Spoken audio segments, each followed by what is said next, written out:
ஒரு அரசன் போட்டி ஒன்றை அறிவித்தான். கோட்டை கதவை கைகளால் திறந்து தள்ள வேண்டும்.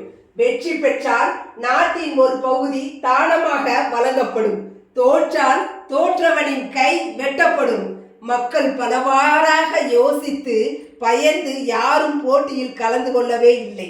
ஒரே ஒரு இளைஞன் மட்டும் போட்டியில் கலந்து கொள்ள முன்வந்தான்.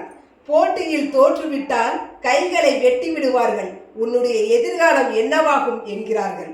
அவன் சொன்னான், ஐயா, வென்றால் நானும் ஒரு அரசன், தோற்றால் கைகள் தானே போகும், உயிரில்லையே என்று கூறிவிட்டு கோட்டை கதவை இளைஞன் தள்ளினான். என்ன அதிசயம்!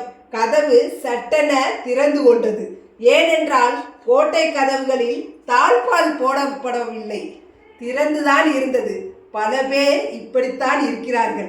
தோற்று விடுவோமோ, எதையாவது இழந்து விடுவோமோ என்று எதற்கும் முயற்சிக்காமலேயே விட்டுவிடுகிறார்கள். அனைவரும் அறிந்த முயலாமை கதையில் முயலின் தோல்விக்கு முயலாமையே காரணம்.